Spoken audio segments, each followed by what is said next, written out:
Assalamualaikum warahmatullahi wabarakatuh. Selamat pagi. Salam sejahtera untuk kita semua. Baiklah, pagi ini kita akan mempelajari tentang atau kita akan membahas tentang mata kuliah etika keperawatan. Nah, untuk itu tolong Anda memperhatikan karena mata kuliah ini dia masuk dalam ujian semester.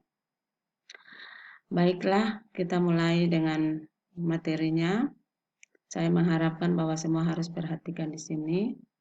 Ya, untuk pokok bahasanya dari mata kuliah etika keperawatan yang kita pelajari pada hari ini adalah masalah-masalah etika yang ada dalam keperawatan. Nah,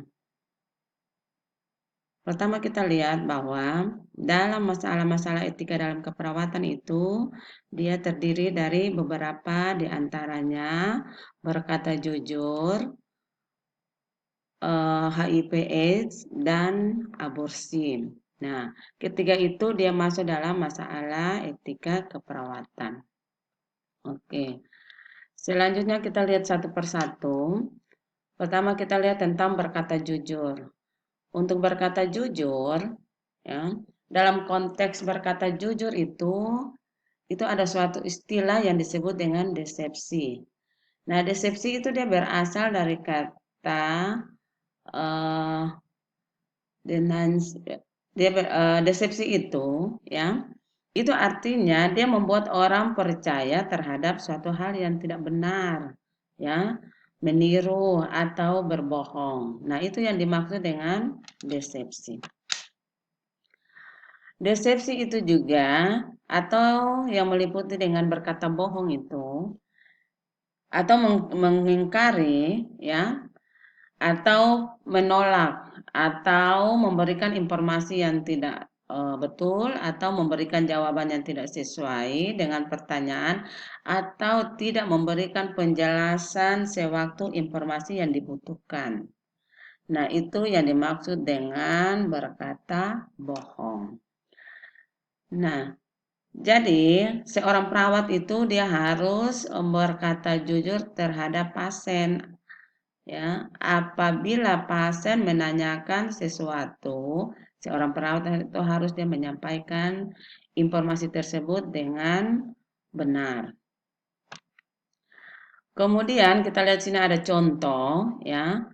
Contoh dari desepsi atau berkata bohong itu, misalnya perawat memberi obat, misalnya obat placebo yang tidak memberikan dan tidak memberitahukan kepada klien tentang obat apa yang sebenarnya diberikan. Jadi kalau seorang perawat memberikan obat kepada pasien, entah itu injeksi, obat oral, obat, ya, itu harus diberitahukan bahwa jenis obatnya, ya, dan cara minumnya. Kemudian selanjutnya, kalau dilihat dari etika, tindakan desepsi atau berkata bohong ini, secara etika itu tidak dibenarkan. Nah, ada para ahli menyatakan bahwa desepsi atau berkata bohong itu dia membutuhkan keputusan yang tidak jelas terhadap siapa yang diharapkan melalui tindakan tersebut. Ada berbagai alasan yang dikemukakan yang mendukung posisi bahwa perawat harus berkata jujur. Ya. Perawat harus berkata jujur itu merupakan hal yang penting yang hubungannya itu sistem percaya antara perawat dan klien. Nah, klien mempunyai hak untuk mengetahui berkata jujur merupakan kewajiban moral. Jadi seorang pasien itu atau klien itu dia punya hak untuk mengetahui apa yang dia alami, entah itu penyakit yang dialami, entah itu pengobatan yang dia terima. Nah, itu adalah hak pasien. Jadi seorang perawat dia mau menyampaikan sesuatu kepada pasien, terutama kondisi pasien yang dialami, dia harus berkata jujur. Jadi apapun yang ditanyakan oleh seorang pasien harus dijawab oleh perawat secara jujur. Kemudian kita masuk ke subpokok bahasan berikutnya adalah HIV/AIDS, ya. HIV/AIDS juga salah satunya termasuk dalam masalah etika keperawatan. Nah, HIV/AIDS ini ya pertama kali ditemukan di Afrika, ya. Saat itu AIDS hampir ditemukan di setiap negara, termasuk negara Indonesia. Nah, menurut Forrester, pada kenyataannya AIDS juga mengenai biseksual, heteroseksual, kaum pengguna obat, dan prostitusi. Nah, menurut Forrester, pada kenyataannya ya AIDS juga mengenai biseksual dan lain-lain. Perilaku diskriminasi ini tidak saja terjadi di masyarakat yang belum paham tentang HIV/AIDS, tetapi juga di masyarakat yang sudah paham tentang AIDS ini atau HIV/AIDS. Juga masyarakat yang paham betul-betul tentang penyakit ini. Nah, dalam hal ini ya, kalau misalnya ada pasien ya, pasien HIV/AIDS yang dirawat di rumah sakit, perawatlah yang bertanggung jawab dalam merawat pasien HIV/AIDS ini. Nah, perawat yang mengalami atau yang melakukan perawatan terhadap pasien HIV/AIDS ini, perawat tersebut juga mengalami berbagai stres pribadi, termasuk takut tertular atau menularkan pada keluarga di rumahnya, atau juga termasuk dalam meledakan emosi bila merawat klien HIV/AIDS fase terminal yang berusia muda dengan gaya hidup yang bertentangan dengan gaya hidup perawat. Nah, perawat sangat berperan dalam perawatan klien sepanjang infeksi HIV/AIDS ini masih ada dengan berbagai komplikasi sampai dengan menjelang kematian. Nah, kita lanjut ke subpokok bahasan berikut adalah abortus atau aborsi. Abortus telah menjadi salah satu perdebatan internasional masalah etika. Nah, berbagai pendapat bermunculan baik yang pro maupun yang kontra. Abortus secara umum dapat diartikan sebagai penghentian kehamilan secara spontan ataupun secara rekayasa.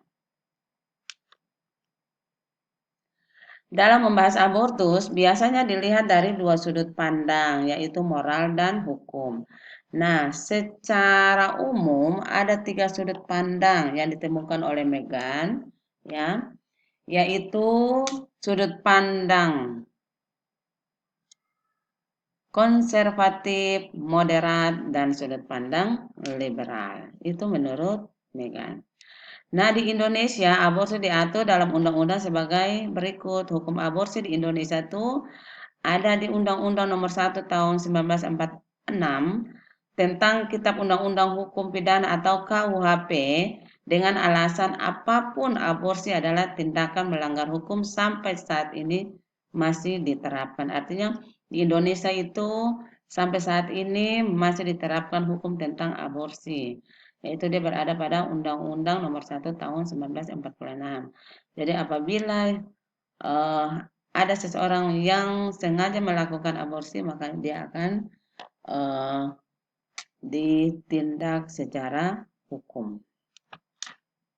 Nah, ada juga Undang-Undang Nomor 7 Tahun 1984 tentang pengesahan konvensi penghapusan segala bentuk diskriminasi terhadap perempuan.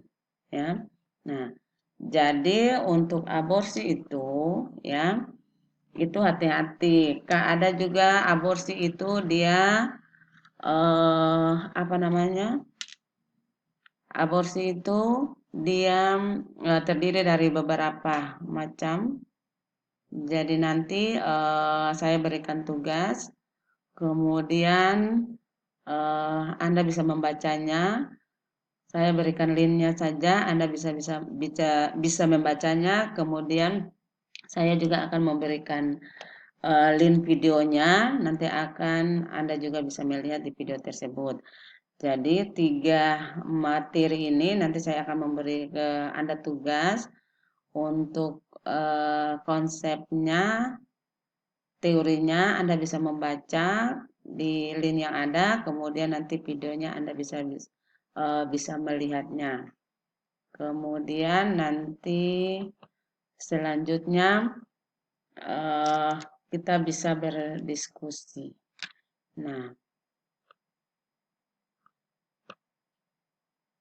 ya itu saja materi yang saya sampaikan tentang masalah-masalah etika ya yang ada dalam mata kuliah etika keperawatan.